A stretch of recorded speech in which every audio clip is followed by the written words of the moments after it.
오늘의 마지막 수업 화법과 작문 3강입니다. 마지막까지 집중하시고 수업을 열심히 들으셨으면 좋겠습니다. 감사합니다. 얘들아, 오늘 화작 특강 첫 번째 날인데 마지막 강의입니다. 지금부터 강의는 어떻게 진행을 할 거냐면 모든 문제를 분석하면서 진행하지는 않을 거고 스킬적으로 적용할 수 있는 문제나 같이 보면 좋은 문제 중심으로만 해설을 진행을 할 겁니다. 그래서 화작은 제가 첫 번째 오리엔테이션이랑 이론에서 강조하면서 수업을 진행했던 것처럼 그 부분이 여러분들의 키포인트가 되어야 되기 때문에 그 부분들 중심으로 같이 보면서 어떻게 적용을 계속 하면 되는지 연습을 하면서 살펴볼게요. 일단 1번 문제는 같이 볼게. 다음은 학생이 수업 시간엔 발표래. 그럼 내가 첫 번째 시간부터 계속 강조하고 있는 게 뭐냐면 화법 문제가 나왔을 때는 화법의 실제라고 말하는 같은 말, 유형 같은 말, 종류에 대해서 먼저 사전적으로 파악을 해야 된다라고 했잖아. 그 부분과 관련해서 먼저 읽었다라고 보시면 되고요. 제가 말씀드릴 때 뭐라고 했습니까? 문단 번호도 마찬가지 가볍게라도 체크해 놓는 게 굉장히 좋다라고 했고, 지금 문단 번호 체크하면서 잠깐 봤는데 우리가 지난 시간부터 계속 보고 있는 것처럼 괄호라고 하는 게 계속 나오고 있어요. 괄호. 그럼 괄호라고 하는 성격이 나오면 우리가 뭐라고 알고 있었냐면, 설명 위에다 적어드릴게요. 괄호가 나오면 뭐라 그랬어? 1번 청중과의 상호작용적인 측면을 언급하는 경우가 있다라고 했었고, 청중과의 상호작용. 그리고 준언어라고 하는 건 반언어적 표현이라고 말을 했죠. 용어가 바뀐다. 하지만 기출은 오래된 것들일수록 반언어라고 하는 말이 사용되고, 비언어적 표현이 나오는 부분이다 라고 1강에서 설명을 드렸었고, 추가로 뭐가 있다라고 했어요, 얘들아? 매체자료, 즉 시청각 매체가 나오는 경우에 일반적으로 괄호를 사용한다라고 했죠. 그래서 괄호를 예의주시 하시면 풀 수 있는 문제가 많다라고 했었고, 기본적으로 아무리 스피드 있게 적용을 한다고 하더라도 첫 번째 문장이나 첫 번째 문단은 봐야 된다라고 했어. 그럼 첫 번째 문단 볼까? 떫은 맛이 어떤 느낌인지 모르는 사람은 없을 것입니다. 이거 보고 무슨 말인지 모르겠어. 더 읽어. 그런데 그 맛이 어떻게 해서 느껴지는지, 떫은 맛이 나는 식품이 몸에 어떤 영향을 주는지 잘 모르는 것 같아요. 그래서 여러분에게 떫은 맛에 대해서 알려드리려고 한대. 그러면 지금 하고 있는 발표는 떫은 맛에 대해서 알려주고자 하는 발표가 될 거고, 당연히 정보를 전달하기 위한 목적이 두드러진다는 나라서 찾을 수 있는 게 아니라 여러분들도 충분히 생각이 가능한 문제예요. 됐죠? 그럼 1문단 읽었으니까 바로 1번 문제 가서 볼게요. 발표에 대한 설명으로 가장 적절한 것은 첫 번째, 용어 개념 정의하고 화제 제시한다. 청중의 요청에 따라서 정보를 추가한다. 중간중간 청중이 발표를 들으면서 주의해야 할 점을 안내한다. 발표 내용과 관련이 있는 청중 경험 환기하면서 반응 확인한다. 청중의 이해 여부 확인하는 질문을 하면서 마무리한다. 그러면 상식적으로 적용할 수 있는 부분을 봅시다. 첫 번째 1번, 용어 개념을 정의하고 화제를 제시한다라고 하는 건, 얘들아, 지난 시간부터 계속 강조하고 있어. 화법이라고 하는 건 상식과 논리를 바탕으로 접근하라고. 그럼 여러분들이 가지고 있는 상식을 바탕으로 본다면 용어 개념을, 발표에 사용할 용어 개념을 정의하고 화제를 제시하고 있는 건 당연히 어디가 될 거야? 첫 문단이 될 거야. 용어 개념을 첫 문단에서 제시해야 중간 부분 들어가서 내가 말하고자 하는 말을 정확히 전달할 수가 있을 거 아니야. 근데 우리가 방금 첫 문단 읽었지. 용어 개념 나와 안 나와? 안 나와. 바로 거버리라고. 또 4번 볼까요? 발표 내용과 관련된 청중의 경험을 환기하면서 청중의 반응을 확인하고 있다. 여기서 말하는 청중의 반응이라고 하는 게 뭐냐면, 얘들아, 청중과의 상호작용이에요. 청중과의 상호작용. 그러면 청중과의 상호작용을 볼 때 뭐 보라 그랬어? 아까 도입부에서 괄호를 보라 그랬지. 괄호. 그러면 괄호에 제가 밑줄 쳐놨잖아요. 대답을 듣는다. 그럼 결국 대답을 듣고 발표를 다들 잘 알고 있네요 라고 말하기도 하고, 네 라고 발표자가 반응하고 있기도 하니까 결국 청중의 반응을 확인하고 있는 것은 맞을 거야. 됐어? 그러면 앞에 나오는 발표 내용과 관련된 경험을 떠오르게 하는지는 앞문장 보면 되겠죠. 항상 말합니다. 괄호가 나오면 단순하게 뒤에 것만 보는 게 아니라 앞에 내용도 보고 뒤에 내용도 확인을 해서 결론적으로 문맥 파악해야 된다라고 했잖아. 스피드 붙이려면. 그럼 괄호 앞에 볼까요?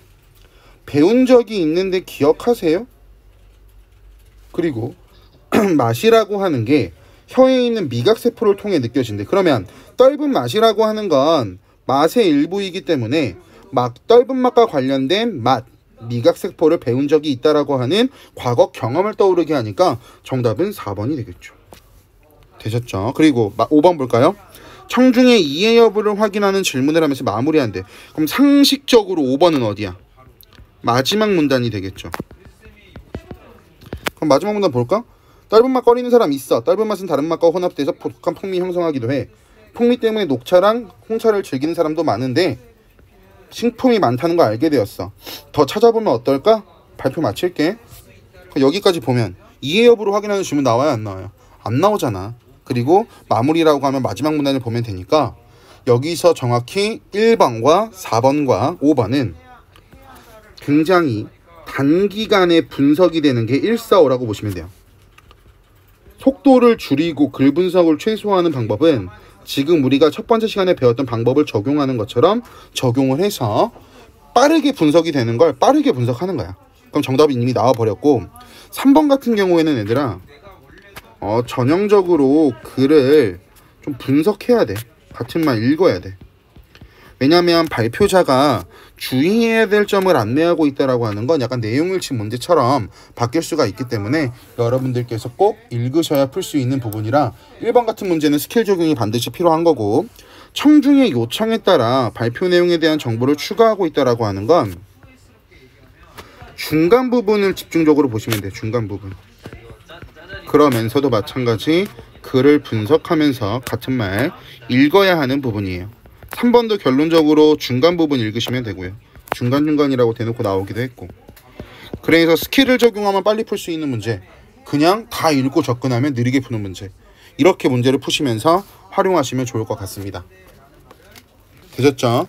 지난 시간부터 스킬 관련해서 계속 말씀드리는 이유는 스킬을 적용해서 풀 수 있는 문제가 있다면 빠르게 풀라고, 그게 가장 주된 목적이고요. 다음은 4번 문제로 갈 겁니다. 4번 문제는 제가 읽어서 문제를 같이 풀 건 아니고 스킬을 적용할 수 있는 것도 아닌데 문제 유형을 먼저 볼게요.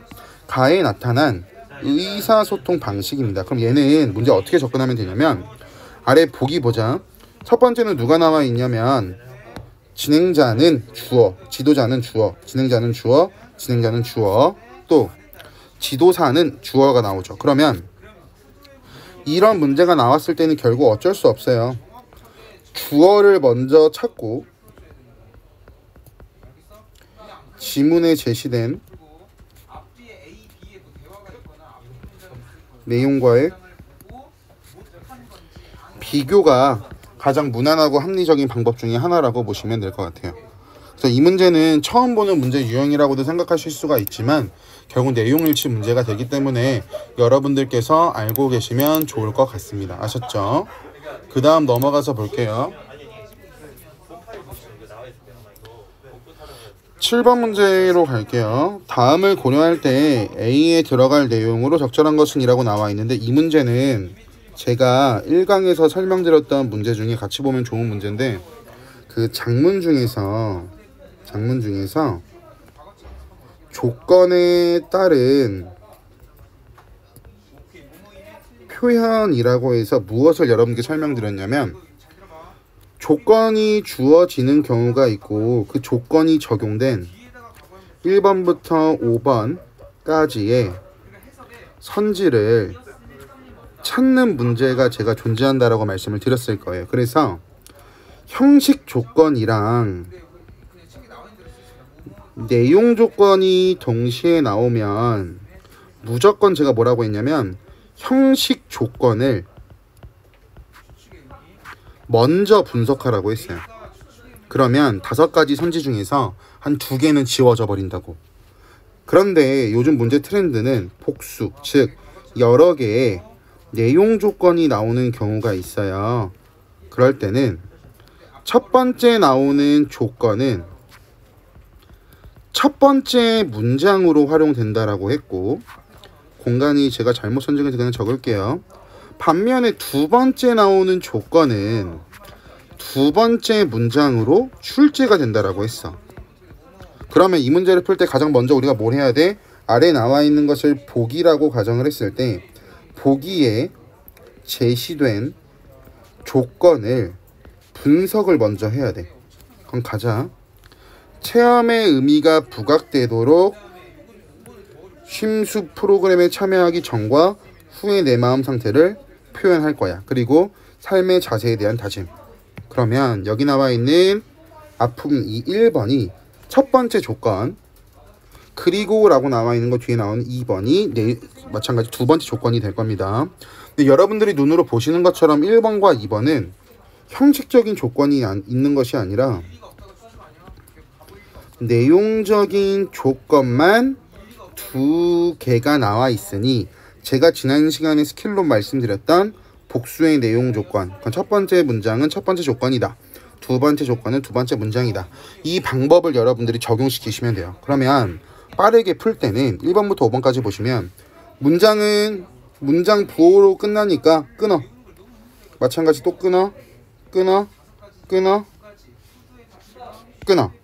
지금 여기 나와 있는 1번부터 5번까지는 문장이 총 2개씩 나와 있어. 그러면 여러분들이 알고 있는 것처럼 앞에 오는 문장은 1번 조건을 만족해야 되고 뒤에 오는 문장은 2번 조건을 만족하면 돼. 이해갔어? 그럼 이것도 마찬가지 스피드를 올리려면 1번 조건을 1번부터 5번까지 다 적용시켜 봐도 돼요. 아니면 2번 조건을 적용시켜 보던가. 여러분들께서 확실하게 파악이 되는 것을 적용하시면 1번 먼저 볼게요. 1번. 주말에 집에만 틀어박혀 지내던 나는 이제 주말이 오면 숲으로 향한다. 그럼 여기는 지내던이라고 하는 과거가 나왔으니까 1번은 1번 문장 조건을 만족하는 거죠. 됐어요? 숲이 내가 믿고 기댈 수 있는 친구가 되었기 때문이다 라고 하는 건 2번 조건은 만족하지 않고 1번 조건을 보충하는 메시지가 될 거야. 그래서 1번은 틀렸고, 2번 갈게요. 고민거리를 지니고 있던 나는 나무와 대화를 나눈 후 마음의 짐을 덜어낼 수 있었다. 마찬가지 1번 조건이 충족되겠죠. 산림치유의 효과를 실감한 듯 뜻깊은 시간이었다 라고 말하는 건 앞에 나오는 나무와의 대화를 나눈 시점을 말하는 거지 삶의 자세에 대한 다짐은 아니기 때문에 2번 조건도 틀렸고요. 적용이 되지 않았기 때문에 2번도 정답이 아니고, 인터뷰의 3번, 인터뷰에서 알게 된 산림치유 프로그램을 직접 경험해보니 만족스러웠다. 과거가 빠졌죠. 1번 조건이 적용되지 않았고, 2번, 앞으로 힘든 일 생길 때마다 바꿔와야겠다라고 하는 건 삶의 자세에 대한 다짐이라고 볼 수 있으니까 2번 조건 만족. 4번, 이제 나는 집으로 돌아와 일상을 보내고 있다. 이거는 과거의 모습이 나와 있지도 않고 지금 어떻게 지내고 있다니까 1번 조건은 만족하지 못하고, 나를 따뜻하게 맞아주던 숲을 기억하면서 나도 다른 사람들에게 향기로운 사람이 되려고 노력할 거야 라고 다짐하고 있으니까 2번 조건은 충족. 아래 거 볼까요? 성격 때문에 속상했던 나는 나무와 대화를 나누고서, 그러면 전과 후가 드러나겠지. 속상했던 마음이 풀리고 내 성격을 인정하게 되었대. 1번 조건 완벽히 만족. 이제 내 모습을 아끼며 살아갈 거야. 앞으로 어떻게 살아갈 거에 대한 다짐을 드러내고 있는 삶의 자세에 대한 다짐이 나타났으니 정답 몇 번? 5번. 그래서 여기 나와 있는 스킬을 알고 계시면 좋아요. 그래서 문장 끊어가면서 어떻게 푸는 거지 라고 하는 방법적 측면을 활용하시면 굉장히 효과적이실 것 같습니다. 됐죠? 넘어가서 9번 문제 갈게요. 보기는 A의 초고이다. 보기를 A로 고쳤을 때 라고 나오죠. 고쳤을 때. 그럼 제가 이거 지난 시간에 여러분들에게 팁으로 말씀드렸는데 기억하세요? 기억했으면 좋겠다. 내가 많이 아프거든 지금 사실 얘들아. 꼭 기억해줘. 보기를 A로 고쳐 쓴다라고 하는 건 1강에 나왔던 수정, 전, 후를 비교하는 문제의 유형이 될 거야. 그럼 여기서는 뭐라 그랬어? 내가 항상 달라진 부분을 찾는 것이 관건이라고 했죠. 근데 이게 최근 문제 유형에 좀 국한되는 거긴 한데 요즘에 이런 문제도 많이 나오니까 알고 있으면 되고, 달라진 부분을 찾으면서 결국 말하고자 하는 바 중심 생각 또는 주제를 찾는 것도 또 하나의 팁 중에 하나가 될 겁니다. 됐죠? 보기를 먼저 볼까? 지금까지 인포그래픽에 대해 살펴보았대. 중심 소재인가 봐요. 인포그래픽의 여러 특성을 비추어 볼 때 활용되는 분야는 더 늘어날 거야 라고 나와 있지. 그 위에 올라가서 볼게. 학생들도 쉽게 인포그래픽을 만들 수 있어. 발표를 하거나 보고서를 작성할 때 인포그래픽을 활용해 보면 어떨까? 그러면 지금 여기 나와 있는 보고의 내용과 결국 조금 많이 달라요. 어떤 느낌이 드냐면 A는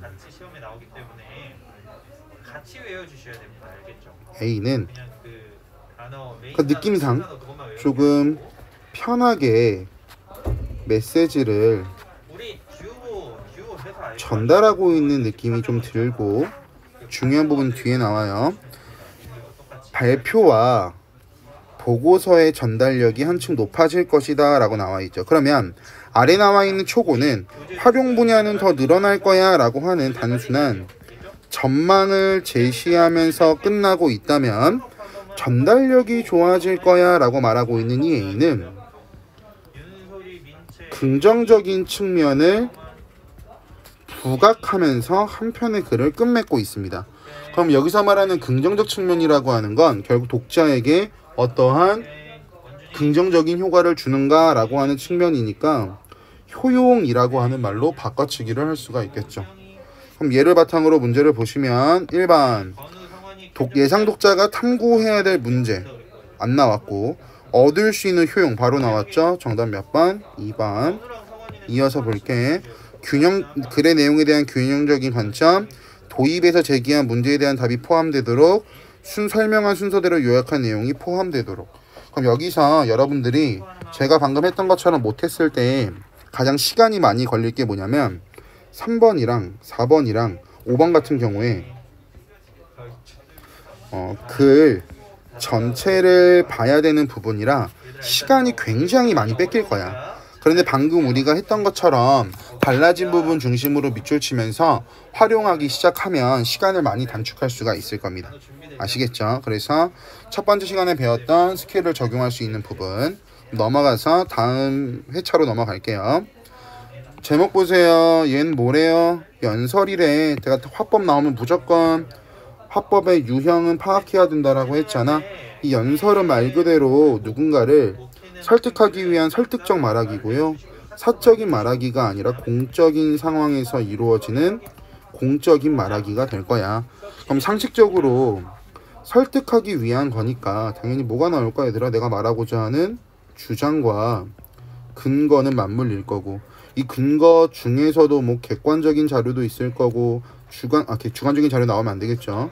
뭐 자료를 활용할 수도 있을 거고, 이렇게 우리가 예상 가능한 포인트들이 존재할 테니까 같이 볼게요. 일단 마찬가지 문단 구분 표시는 해야죠. 다른 문제들도 문단 구분 표시해야 돼 얘들아. 그거 안 하면 안 된다. 갈게. 첫 번째 문장은 읽어야 된다라고 했으니 같이 읽어봅시다. 여러분, 환경의 날 행사 때 교내 방송으로 시청했던 영상을 잠시 떠올려 봅시다. 그러면 머릿속에 무언가 그려지는 사람은 청중들의 과거 경험을 환기시키기 위한 멘트라고 하는 거 쉽게 알 수가 있을 겁니다. 작은 빙하에 의지한 채 바다를 부유하던 북극곰의 눈물을 보며 모두들 가슴 아파하지 않으셨습니까? 얘들아, 궁금해서 물어보는 거야? 아팠을 거야 라고 하는 서리적 표현이 되겠죠. 첫 번째 문단만 읽어도 여러분들이 쉽게 찾을 수 있는 것들이 몇 가지 숨겨져 있다고요. 그 눈물은 이산화탄소에 의한 지구온난화가 빚어낸 비극입니다. 이와 관련하여 저는 연안 생태계의 가치와 보호에 대한 관심을 촉구하고자 합니다. 여러분들이 연한 생태계에 대해서 관심을 가지셨으면 좋겠습니다 라고 하는 글이 될 거야. 그럼 문제 보세요. 연설자의 말하기 방법입니다. 청유의 문장, 주장 이야기한 논란 해소, 통계 자료, 신뢰성 강화, 예상되는 반론 언급, 특정 대상 가치 강조, 청중과 공유하는 경험, 심각성 인식, 비유적인 표현, 문제 해결 동참할 거 촉구한다. 이게 핵심 어구가 되겠지. 근데 첫 번째 문단을 읽었더니 얘들아 바로 몇 번이 해결되냐면 4번이 해결돼요. 청중과 공유하는 경험, 제가 가로쳐서 말씀을 드렸죠. 영상 시청. 상황의 심각성을 인식시킨다라고 말하는 건 북극곰의 눈물이라고 하는 생태계의 혼란을 언급하고 있으니까 4번은 정답이 된다라고 알 수가 있을 거고, 팁을 적용해서 본다면, 스킬을 적용해서 본다면 4번에 나와 있는 청중과 공유하는 경험이라고 하는 거 당연히 처음 부분, 도입부에서 청중과 공유하는 경험이 빈출될 거야. 상식적으로, 논리적으로 왜 그러냐면 사람들의 주의를 환기시켜야 되고 관심을 유발해야 되고 호기심을 높여야 되기 때문에 청중과 공유하는 경험이 일반적으로 도입부에 많이 나와요. 그리고 문제 해결에 동참할 걸 촉구한다라고 하는 건 도입부에서 바로 동참해주세요 라고 말하진 않을 거야. 왜? 연설이라고 하는 것은 누군가를 뭐 하는 거라 그랬어? 설득하는 거라고 했잖아.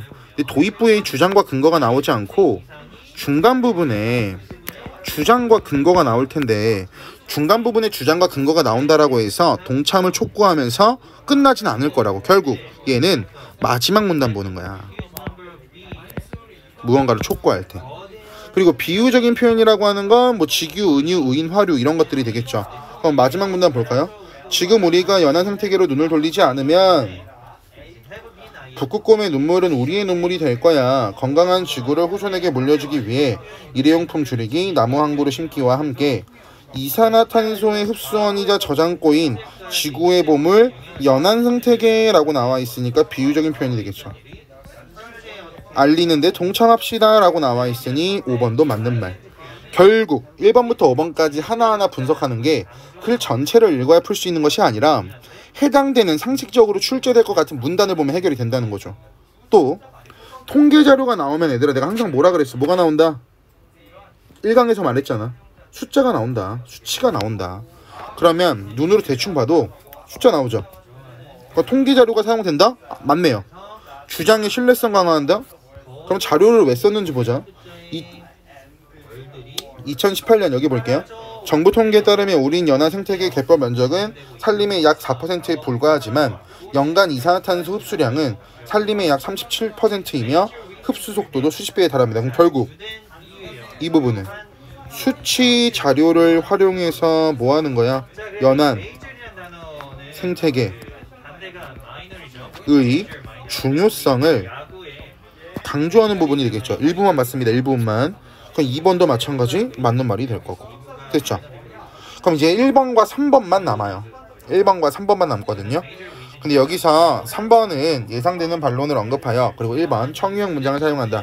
이 두 개는 아까 우리가 앞에서 봤던 문제처럼요, 글을 분석하셔야 됩니다. 결국 좀 읽어야 돼요. 그래서 그 부분이 좀 애로사항이 있지만 어쨌든 2, 4, 5가 빠르게 지워지니까 한 편의 글을 읽고 정답을 고르는 시간은 많이 단축되셨을 겁니다. 이 청유형 문장을 사용했다라고 하는 부분이 나오면 우리가 일반적으로 뭐라고 알고 있냐면 얘들아, 청유형 문장에 대해서는 뭐뭐하 자라고 하는 것을 청유형 종결 어미라고 우리가 문법 시간에 배웠을 겁니다. 중학교 때도 배우는 거니까 낯설진 않을 거야. 이 문제를 풀 때는 청유형 종결 어미를 찾아도 되는데 특이한 게 있어. 내가 지금 보라색으로 형광펜칠하는 거 봐봐. 잠시 떠올려 봅시다 라고 말하는 이 부분 있죠. 이 부분도 얘들아 청유형 종결어미인 자를 사용하지 않았지만 청유형 문장은 맞아. 이해 갔어? 그래서 무조건 자만 찾으면 안 돼. 무언가 해봅시다 라고 말하면서 청자와 화자가 동시에 행동을 유발하는 표현들도 전부 다 청유의 문장이야. 여기에 만약 청유형 종결어미를 사용한 문장이라고 말하면 틀린 게 맞지만 청유, 함께 하자라고 하는 것을 또는 동참하고자 하는 것을 유도하는 의미를 담고 있으면 그것을 청유의 문장이라고 하니까 알고 계시면 되고요. 여기는 뒤에 나와 있는 내용이 틀렸기 때문에 정답이 1번으로 풀리실 거예요. 그래서 이 정도는 여러분들께서 1번과 3번 정도는 여러분들께서 분석하는 방향으로 진행을 해보시면 좋을 것 같고요. 넘어가서 5번 문제 갈까요? 5번 문제도 제가 이걸 왜 했냐면 5번 문제도 소위 말해서 여러분들이 다 분석해야 되는 문제 중에 하나야.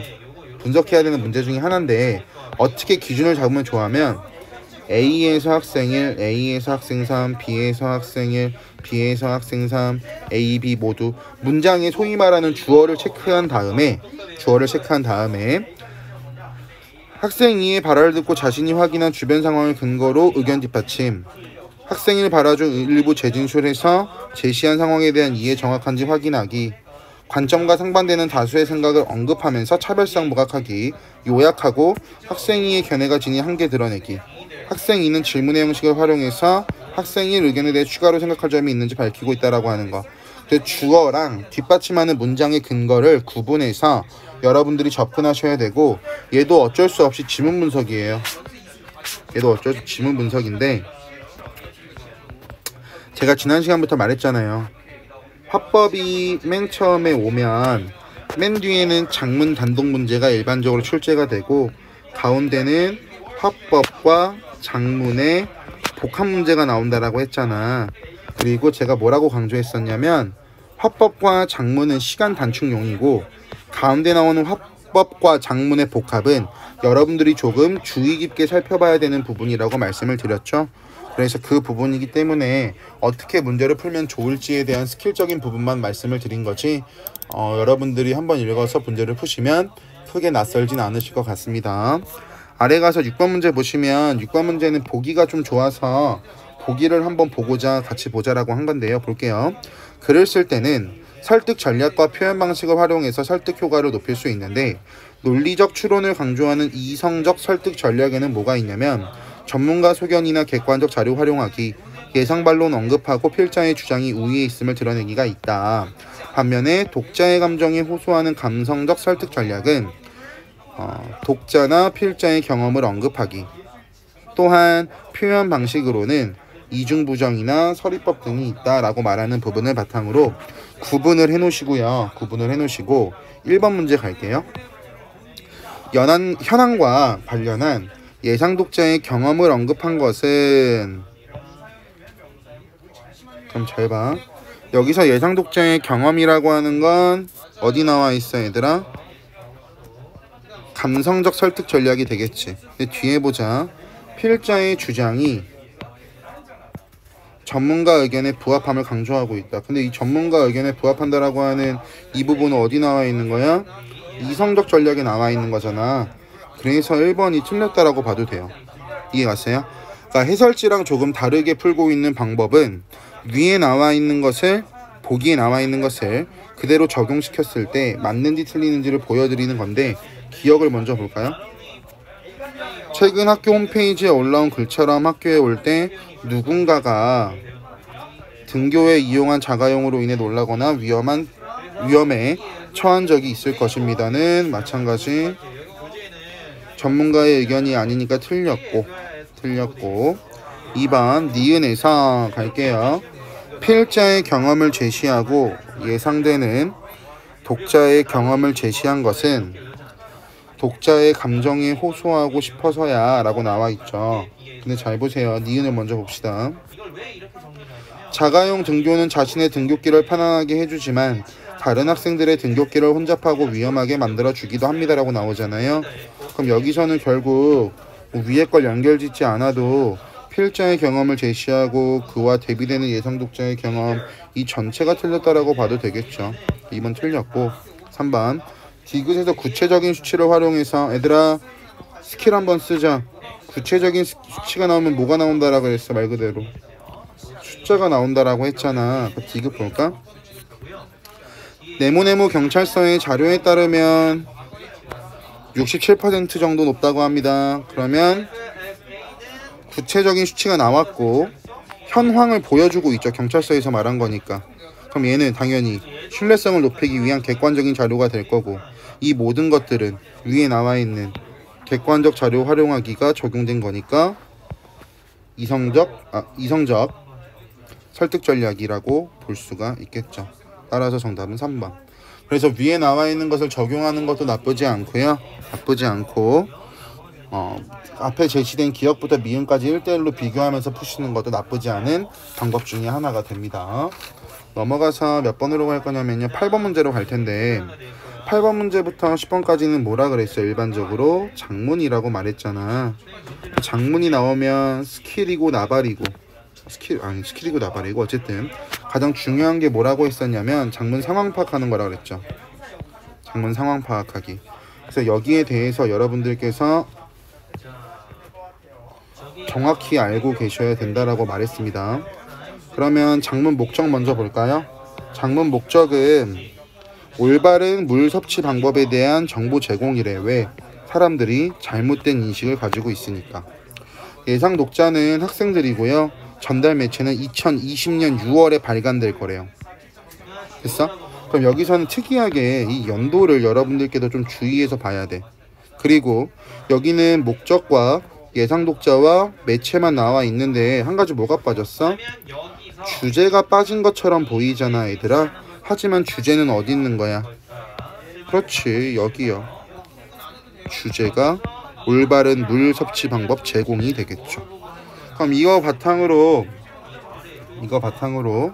뒤에 넘어가서 8번 문제 볼게요. 다음 기준에 따라 선별한 다음에 선별된 자료를 적용하였대. 그러면 박스 분석 먼저 하자. 목적에 부합해? 그럼 앞에 나와 있는 장문 목적을 우리가 방금 분석했기 때문에 그걸 적용하면 되겠죠.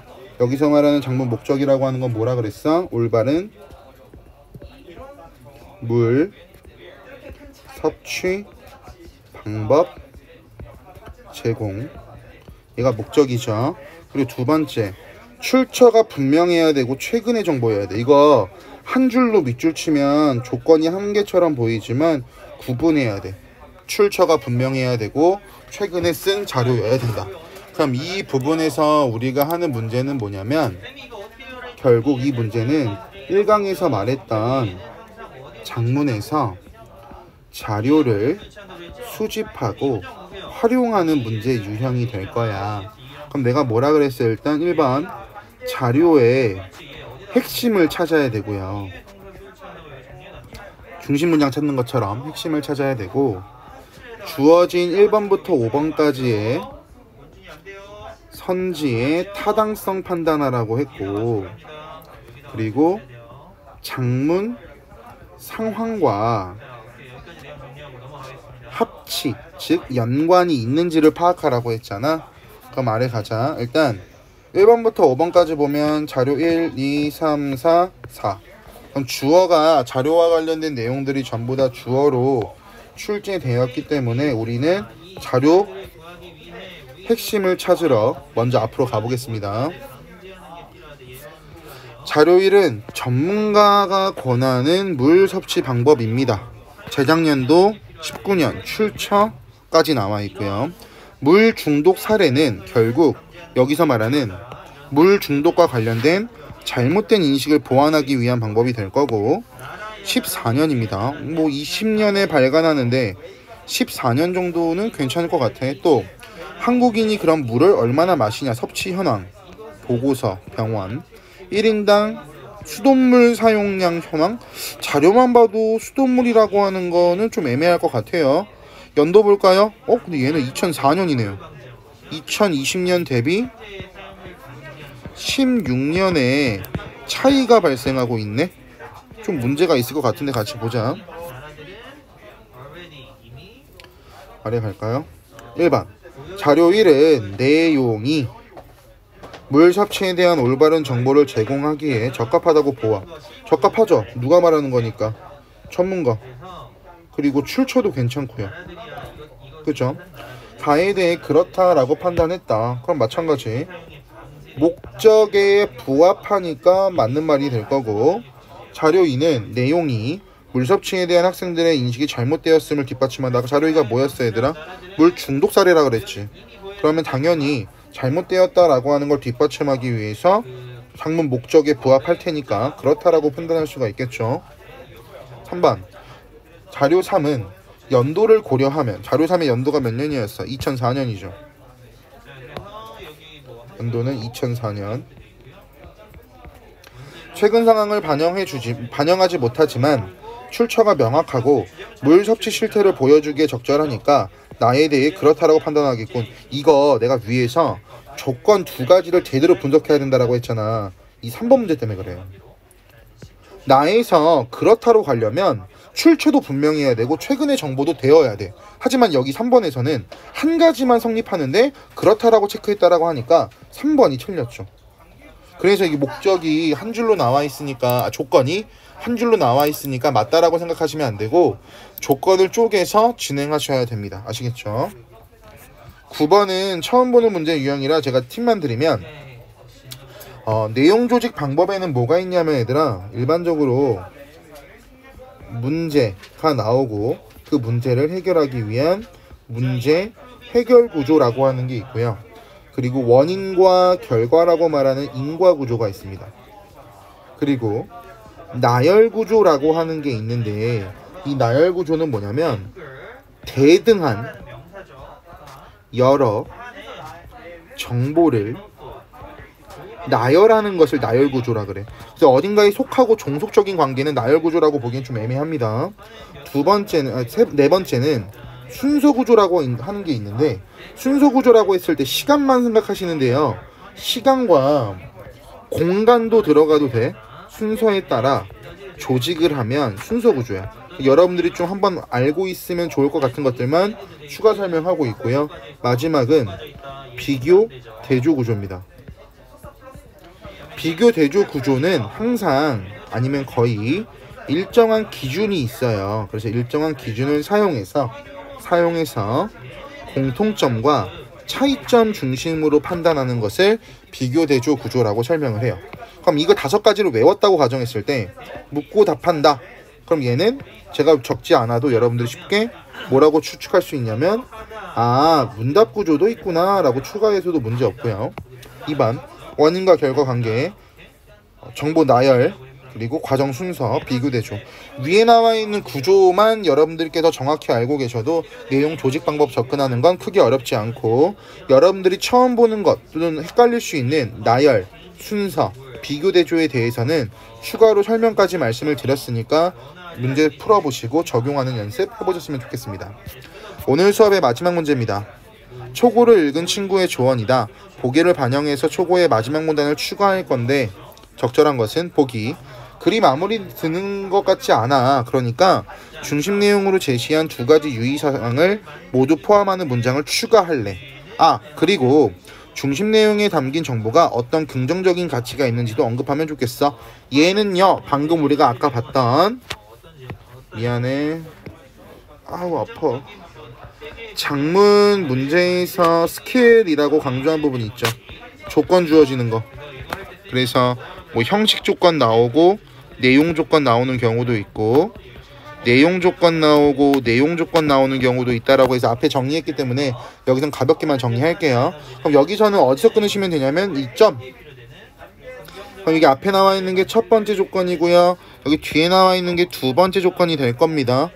여기서 마찬가지 여러분들께서 주의해야 되는 포인트가 하나 있는데, 여러분들께서 주의해야 되는 포인트를 찾으셨다면 제가 방금 말씀드린 스킬을 적용하시는 데 있어서 굉장히 쉽게 적용을 하셨을 것 같거든요.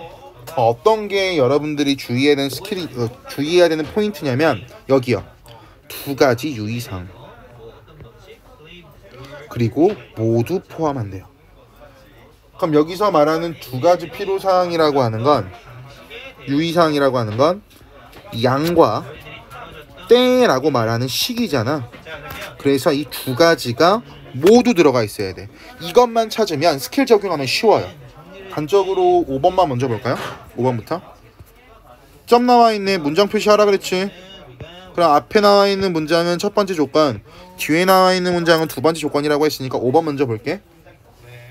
올바른 물 섭취를 생활화한다면 학습 능력 향상에 도움이야. 얘는 2번 조건. 오케이, 좋아. 1번 갈게요. 당연하다고 생각했던 것들이 거짓인 경우도 있는데 물은 많이 마실수록 좋다는 인식도 그러하다. 그러면 결국 많이 마신다라고 말하는 건 양적인 측면이 될 거야. 그럼 양적인 측면이 들어갔으니까 만족이지만 시기적인 측면은 나와 있지 않기 때문에 충족하지 않겠죠. 그래서 5번은 1번이 충족하지 않는다. 같은 말 1번 조건을 일부만 반영하고 있다라고 말할 수가 있겠죠. 4번 물 중독 사례와 연구팀의 실험 결과를 통해 물 섭취 시 유의사항을 확인. 이거 완전 상관없네요. 그렇죠. 3번 물은 인체에 필수적이나 한 번에 많은 양을 마시지는 말아야 한다라고 나오죠. 그럼 여기는 결국 양적인 조건은 나왔어. 하지만 시기적인 조건은 싫어. 안 나왔어. 뒤에 인체에 미치는 영향을 정확하게 안다면 물이 지닌 긍정적인 가치를 더 많이 발견할 수 있을 것이다. 2번 조건 만족했네요. 됐죠? 2번 갈게요. 언제 마시는가에 따라 물이 독이 될 수 있다. 그럼 얘는 시기는 제시되어 있지만 양은 나와 있지 않아요. 갈증을 느낄 때 물을 마셔야만 물이 인체에서 수행하는 역할을 활성화하는 데 기여할 수 있다라고 나오죠. 근데 얘는 인체에서 수행하는 역할을 활성화하는 데 기여할 수 있다라고 하는 건 독자가 얻을 수 있는 긍정적인 가치라기보다는 단순한 정보 제공적인 측면이 많기 때문에 이 부분도 2번 조건은 만족하지 않는다라고 보는 게 맞을 것 같고요. 1번 갈게요. 적당한 양을 필요한 때 두 가지 만족이죠. 올바르게 이해한 다음에 적용한다면 건강을 지키고 삶의 질을 높일 수 있을 것이다. 1번 문제 조건, 2번 문제 조건 다 맞았으니까 정답 몇 번? 1번. 이렇게 된다고. 그래서 1번, 2번 조건 스킬을 적용하는 문제에서 주의해야 될 것들만 말씀을 드렸으니까 여러분들께서 정확히 알고 계시면 좋을 것 같습니다. 아시겠죠? 오늘도 고생 많으셨고 목요일날 뵐게요.